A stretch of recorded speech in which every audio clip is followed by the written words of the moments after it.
Hello YouTube world, this is Uncle Fester with Shade Tree Survivalists, sitting here with our fearless leader Mac Daddy 1911.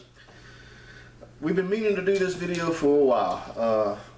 He and I have been sitting down and kind of brainstorming, texting back and forth, burning up the ether, and we've been trying to find a way to sit down and try to come across about what the Shade Tree Survivalists that are, what we do, why we do what we do, how we feel.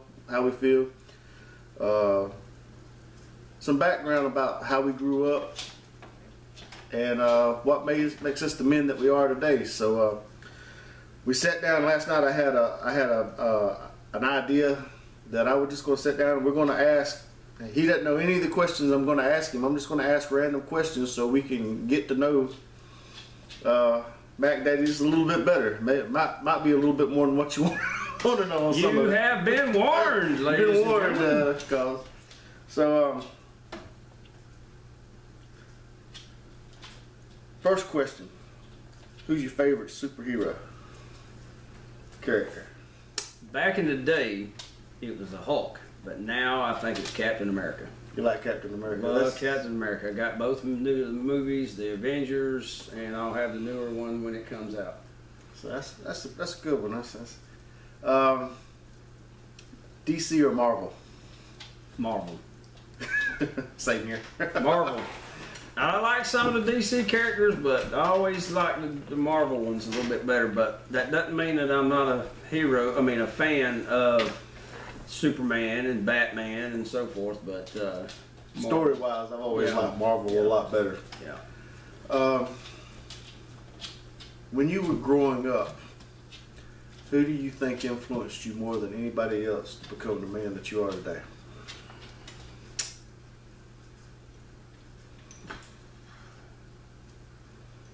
I reckon my dad, really, honestly. Of course, we didn't get to hang around with my dad a whole lot because my mom, every time she saw my dad, first, because he knew my mom, he would have to have some liquid courage, a lot.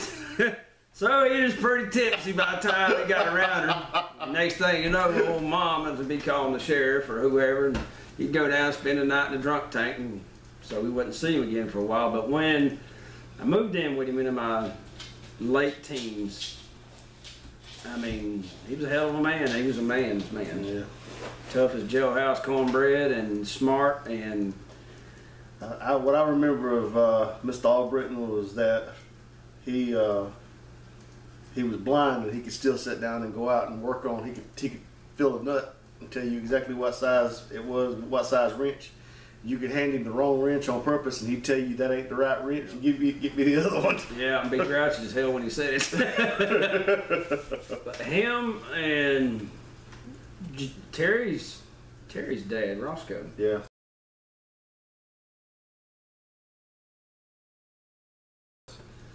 Roscoe had a lot to do with it. Had a lot to do with it, and they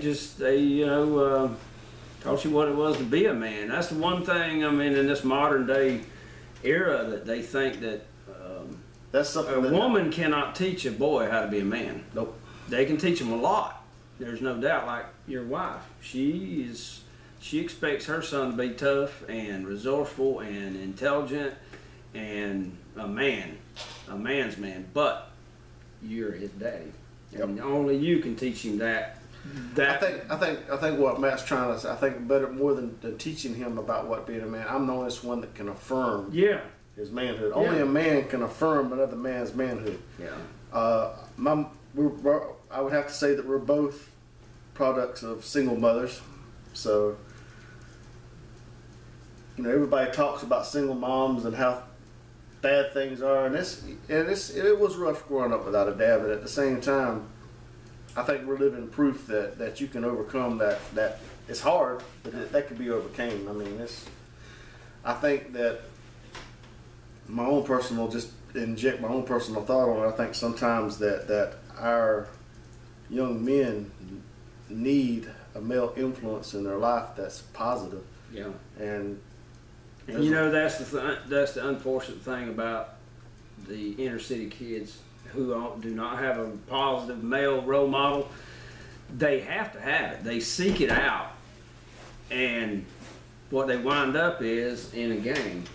Because that's a family. I mean, you know, it's a family. You know, you hurt one of our guys, and our guys are going to come over and kill you. And unfortunately, it's an exaggerated form of manhood that's not a real true manhood, but it's the closest thing that they can find. And I will say this, and there's a lot of people that get angry with me when I say this. There are a lot of black males out there that are a lot closer to what manhood really is than what a lot of the white sons that are coming up, just simply because of that hardness that they have to have. Yeah, I've seen a lot of videos on YouTube, and the white boys, in a lot of cases, are just sissies. Really, they are wimps. And you know, that something I wanted to speak on this series of videos was our influences in the movies. And one of the movies that came out here in the last few years was Gran Torino. Have you seen that? I've seen bits and pieces of it. I haven't seen the whole movie. Great movie. Clint Eastwood plays Walt, and he is the grouchiest old bastard you ever laid eyes on. I mean, he is truly, but he's a man's man. Yeah. I mean, you know, there's a lot of things that character I didn't like, but there's so much that I could understand why he was the way he was. I think the one scene that I picked up on YouTube on that I think that was probably it was funny, but it was so true, where I think it was actually it was played by his actual son. It was a younger son that was walking down the road with the Korean girl or the Asian girl, and they got surrounded by about 4 black youths that was gang members, and he goes all off trying to act like, you know, trying to act black, trying to be their buddy and everything. And he's sitting there watching it, and then it's like when things are starting to go south, the girl has to step up, and she starts getting in their face. And then he basically gets out of the truck and looks at the girl and says, "Get in the truck." And when she makes a move, one of the other guys stops her, and he whips his hand around, he points, does this number right here at the guys, and then he says, "Get in the truck." When the guy stopped her the second time, he pulled out a 45. Yeah. He says, "I said get in the truck." And then he looked at the guy, he says, "If you would stop acting like a pussy. He's like, "Hell, I'm white and I don't even want to be your friend." So, yeah, you know, that leads us to a good question. Who was your favorite role model in the movies? John Wayne. John Wayne. Hands down, John Wayne. I think, you know, that man had a lot of influence on everyone. What was your favorite John Wayne movie? The Shootist. The very last movie he made. It's hands down the best movie ever. And, you know, I got, of course, I have to get the collector's edition of all his movies, and I got the collector's edition of The Shootist on DVD, a 2-disc set, and they were interviewing all the stars. He refused to shoot one of the particular bad guy characters in the back. He said, "I went, I don't remember how many years, 60 years or something like that in the movies, 50 years in the movies, 100+ movies, and I've never shot anybody in the back, and I'm not going to start now." Yeah, that's the kind of man he was. He said, "That's something that I'm not going to ever do." So he stood up for his morals and his principles. Absolutely. Something that you don't see very often in Hollywood anymore. Absolutely. What's your favorite war movie by him? Favorite war movie by John Wayne? Probably, I don't even know why you had to think about it. They Were Expendable. They Were Expendable. Him and Robert, can't remember his co-star, who was actually the star of the movie. John Wayne wasn't the star. He was the co-star. No, it wasn't Robert Mitchum. Robert Mitchum was a lot younger than him, a lot younger.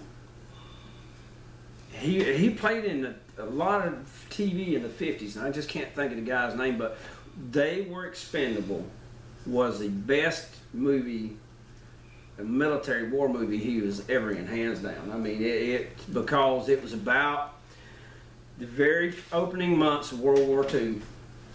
He was in a PT boat squadron, same as John F. Kennedy, patrol boat squadron, patrol torpedo, that's what PT stands for. and they were in the Philippines. And the Philippines were being occupied and overrun by the Japanese, and they were the last offensive naval capacity that the U.S. Navy had in there. And I mean, they put it to them, Jack. And they went down fighting. I mean, because they were overwhelmed, but boy, they sure gave as good as they got. You can bet on it. I'll have to check that movie out. Who is your favorite author? Tom Clancy. Tom Clancy. In that genre. Now, if you I was W.B. Griffin, Harold Corley's, I've got dozens. Dean Koontz. I love Dean Koontz. I would have thought you would have said Jeff Cooper. Well, yeah, Jeff Cooper, but you're talking about fiction. That's didn't you say novelist? No, I just said Beth. But Author. Okay, well, just in Cooper in nonfiction. All right, here we go. Who? Let's say I'll slide Cooper in there. Who most influenced your combat philosophy? Definitely Jeff Cooper. John Dean Cooper. Just call him Jeff. So what was your favorite one by him? God, that was hard because he had different stories of his life and different eras that he was writing about in every single book. Art and Rifle. The essay he did on Jim Bowie. I'm a knife. Oh yeah. Jim That Bowie one was like that one he did on Jeff Bowie was where they was fighting. I love that, but my favorite story of his that he told about himself. The favorite story that he told was Baby. Baby, when he built his custom heavy rifle, 460 lot, I think it was. He custom built it. Had to have the ammunition handmade because he didn't even make it anymore. And that was an awesome story. But the one about Jim Bowie murderers or something was what it was called. Because it had Jim Bowie and a bunch of other characters from American history and world history who had no problem killing people who needed killing. I mean, just flat out, he had no problem with it, no qualms, and he loved to do it up close and personal with that freaking knife. Boy, I always liked them. Like I said, I'm a blade man, and at that time with Jim Bowie, most of the guns were single shots. Mm-hmm. So once you did that, once you shot one time, that was it. That was pre-world. That was pre-Civil War, and it was pre-revolver. Yeah. So yeah, single shot musket. I reckon you can call a handgun a musket. I mean, it was a smooth bore. Maybe I have no idea. I'm not that much into it, Matt. What's the one favorite movie that you think influenced what I'm doing now? What you're doing now? Red Dawn, the original, not that. I don't want to knock them down too bad, but the new one didn't have the storyline. Really? It didn't have the storyline. It didn't have the. You didn't love the characters. Red Dawn, as far as what's influenced them now, Red Dawn had a really. I mean, the fact of. Did I tell you I brought it with me? Oh, I didn't know. I got it in my bag. Oh, man. We like to sit down and watch our old favorite movies together every once in a while. If we ever find time, most of the time he just brings them. Well, see, all right, it's like shoes. It's timeless. Okay, it's timeless story. Red Dawn is timeless. The way they made that one. The new one, not so much. Not so much. It's not gonna. I just don't see it becoming a classic because I still don't remember any of the characters from it. I remember all the characters from the original one, all of them, and it is just as good now as it was then. You may not have all the special effects, but when they blew something up in that movie, they freaking blew it up. I mean, it was real deal. It wasn't digital. I always get mad about the fact that when Robert shot the RPG off, that he only hit the guy in the back of the helicopter. He didn't aim for the blades, but or the transmission and engine. But yeah, I mean, other than that, he was my favorite character. Yeah, Robert. The transformation. There was a character in that. If you're not familiar with that particular movie, there was one particular character that he kind of came to age after he killed a deer, and they made him drink the blood from the deer. But what really changed him was when he found out that his dad had been murdered. Yeah, when his dad got murdered. Because his dad was the one that owned that store that they ran to, and they got the bows and arrows and guns and the sleeping bags and tents and all that, because they did not have a BOB, a bug out bag. Yep. They didn't have rifles. Now, Patrick Swayze's character, Matt, he was Matt, wasn't he? He had his dad's Colt 45 single action army, Peacemaker. But that was it. That was the only gun they had. Yep. So they were screwed. So they ran to this boy's dad's store, and he told them take it all, take everything. Give them ammo and guns, shotguns and deer rifles, bolt action rifles and so forth. And they were just out to survive. They were not out to strike back. But then Robert found out they murdered his dad, and then they watched them murder all of the people that basically had gun license. Yeah, well, just think about it. It was Matt and Robert. Jed was the Patrick Swayze's character. Matt was that other guy. I don't remember Matt. You know, too many times since the guy that was in Platoon, and he played Charlie Sheen. Charlie Sheen, not Charlie. No, it Charlie. Yeah, Charlie. Yeah, Oh, Charlie Martin was the dad, right? And Charlie's the son. Yeah. Okay, well, it was Charlie Sheen. He was the one that played Matt. But they watched her dad being shot all to hell after they dug their own grave. Yeah. Because one of the other characters that was with them, his dad turned traitor. Yeah.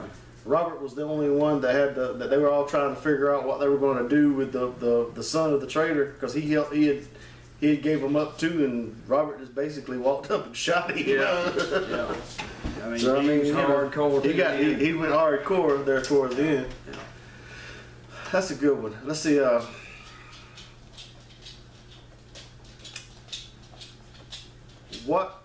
Who influenced your choices in the weapons that you choose to employ?